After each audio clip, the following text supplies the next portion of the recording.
Hey, what's up, guys? Tobin here with you. Thanks for checking us on out here on the old YouTube channel. You're beautiful. I love you. It's been nice having some time off from the radio show. We'll be back starting up next Monday. Back with Leroy, back with the whole crew, back streaming live on YouTube, which is exciting. Go check us out on WQAM's YouTube page. You'll still get the best of clips if you guys just like consuming it in that fashion, but now streaming live. I know we've been waiting for that for a while. Don't know why it took so long, but it's here. So let's all just be happy about it. And still on Twitch, too, if you're an OG Twitcher and you check us out here. I appreciate you guys being in with the live video content for the radio show for the longest, even if you go all the way back on this channel since we were just starting posting those clips. I appreciate all the viewers that it's brought us and all the audience that it's brought us. Appreciate you guys. If you guys are into fighting coming up, by the way, Tapped Out is back. Been doing that show now. We've been back for a couple weeks. We took Christmas Eve off. We are on New Year's Eve. So if you guys want to check that out, 7 to 9 p.m. on the BetQL network. And a lot of big interviews coming up this year. The UFC has been really tremendous to us in getting us guests, all the either main event guys or main players on all the big cards. So I can't thank them enough. They've been really, really great to the show. And they've really been great to me for as much as I've loved that sport. And, I'm excited, man. I'm excited for 2023 because I was writing out today. I have a dry erase calendar that I have in my kitchen. I put it on my refrigerator. So kind of like lets everybody know in the Tobin household, hey, this is what's coming up sports-wise. It's obviously gotten clunkier because now I got cheerleading and soccer and football and all these things and events, and it's what happens when you're blessed and you got growing kids. But man, writing out the Heat schedule today, I got excited. For what's lying ahead for this Heat team because it's a lot of great games. It's a lot of good competition, and a lot of people look at it and say, hey, the schedule looks really hard. I saw some tweets about this recently about the Heat. Oh, they got the second toughest strength of schedule for the rest of the season. Good. I like that. I like the fact that this Heat team is going to have a tough matchup night in and night out. I think they need it. I think it gets the blood pumping. I think it gets the competition flowing. And it's not going to be every single night. This upcoming trip, you got Denver, Utah, back-to-back, starting up. God, I want to beat that giant Winnie the Pooh. I want to beat Nikola Jokic so bad after that cheap shot that he had last year, then coming down here and smoking the Heat. Jimmy comes back for like 3 seconds, lands right on his tailbone right as he comes back from injury. You had him and his dorky brothers there with their awful Ed Hardy shirts sitting courtside. The one brother, look, I get this rip all the time that I wear shirts that are too tight. This puffball was wearing one way, way too tight. You can come at me with your anonymous Twitter account all you want there, Big Jokic. I'm telling you, dude. You gotta don't be afraid to get the extra X. That's all I'm saying. All right. But the road trip ahead is gonna be I think a fun one. And then going into it, a lot of fun home games coming up. They come back, taking on the Nets. Oh, I can't wait for the throwback jerseys. God, I can't wait. Sweet throwbacks. God, they're going to look good. On top of that, Bucks, Pelicans, just a lot of Celtics are coming here this month. So a lot of great games coming to 601 Biscayne Boulevard. But this was an interesting thing, and I don't know what you guys make of it. Could be something. Could be nothing. Could be something, but it could be nothing. I don't know. But I saw that Big Yurt, he posted on his, what the kids call Instagram. And you tell me what you guys think of this. Tell me in the comments. But this was about a day ago.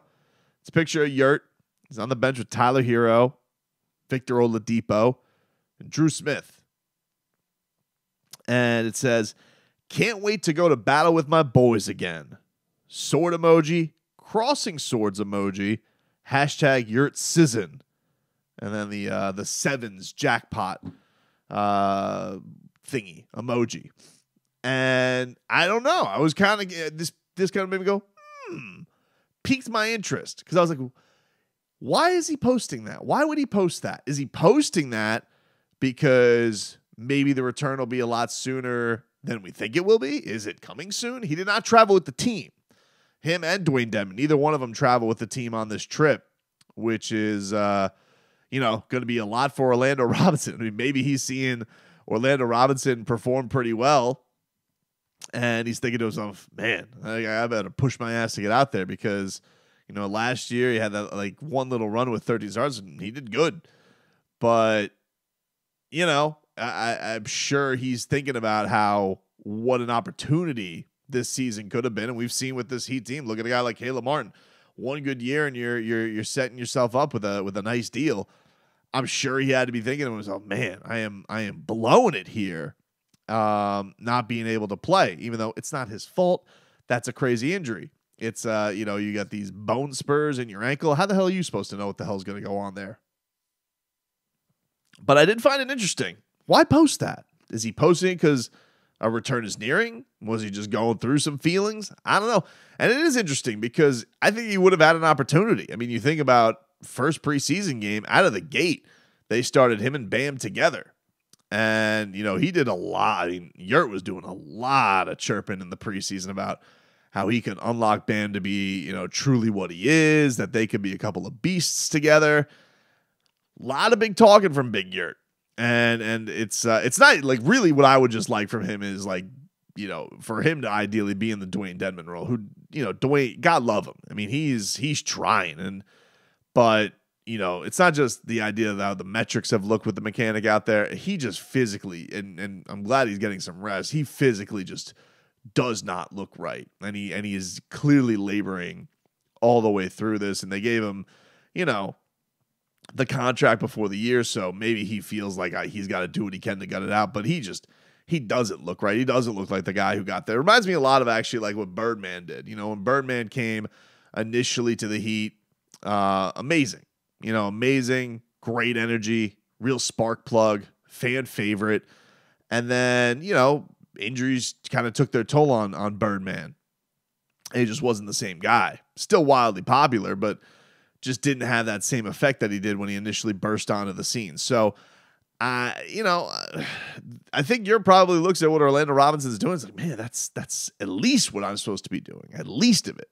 And you think about, if they are able to get him back at some point this year, I still believe we all look at the Heat and say, look, there are certain matchups here where, people always want to make Bam a power forward. He's not. He's a center. But there are certainly going to be games where he's physically going to need some reinforcements because they're going to ask him to do so much. And then on top of it, people are going to be pissed because, Bam's going to put up 19 in a game rather than 29. Because he's going to have to go battle the biggest body on the court, maybe shut down a Joel Embiid, a Giannis Antetokounmpo, whomever. And just having those healthy reinforcements to size would be nice. So that's an interesting thing, but I don't know. I don't know how you can count on it. Victor Oladipo was also the king of Instagram while he was injured. So I don't know. It just kind of piqued my interest. I wonder if you're signaling something or if he's just going through something. It's tough to know. But this road trip ahead, man, is going to be is going to be a nice, aside from Denver, and you got to think that probably Jimmy's going to play in. It looks like he's going to play this game against Denver, and then Utah. They'll probably have to figure it out without him. I don't think they're going to play him back to backs. But I get it with this Denver one. First of all, I love the fact that they get to start off being in Denver, because normally the way it works for the Heat is, and this is, you play in that illegal air. Some would call this high altitude. I call it hocus pocus. They come out here with this, come into our building. You guys are going to love it here. It's like, okay, cute. What is this? You guys are welcome. And of course, every year, what are they right now? They're 12-3 at home. Every year they're 12. They finish with 5 losses at home every single season. Denver. It's a magic trick they pull. It's some kind of warlock mentality that they're able to put out there every single year with this illegal air. And so I like the fact that at least the Heat are there already. They get to adjust somewhat to it. They did win in Mexico City, so they have recently won in high altitude. But last time they were there, early last year with the whole Markieff Morris thing, where You have that epic photo of the Heat are trying to go into their locker room, and Andy Ellisberg is like there trying to stop everybody. Which, listen, I wouldn't mess with Big Andy. Andy's gonna he mess some other bleeper up, that's for sure. But I you get this start at the bat. Utah, who got off to such a fantastic start this year, everybody thought they were going to be one of the worst teams in the league. They're about a 500 team. They're right where the Heat are at 19 and 18. Certainly got off to that hot start, but haven't been what they were. People thought they were going to be one of the worst teams in the league. I don't know if they're going to be that. I don't think they're going to be in San Antonio, Houston, because you see a lot what a job they've done with some of the the talent that they've acquired. It's just not. I don't think it's bad enough to lose as many games as people thought they were going to lose.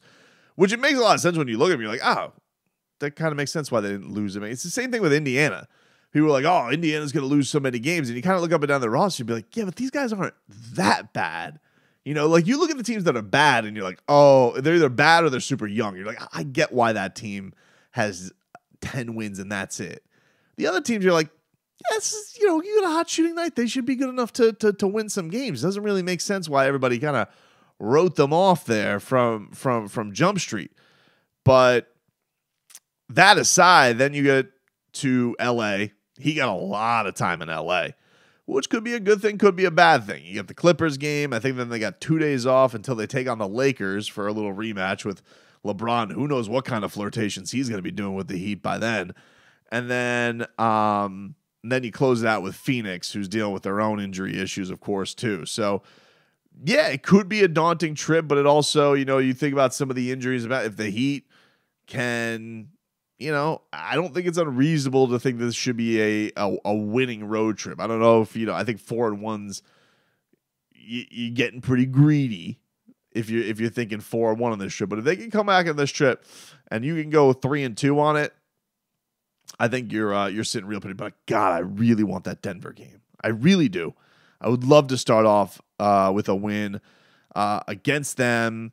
They're one of the best teams in the league right now, and I think that would be nice to get another signature one for the Heat. They have a few good ones that they can look back, and they got some ones that are nice wins because you look at the cast of the people they've beaten, and LeBron, Steph Curry, but the teams aren't what the names crack them up to be.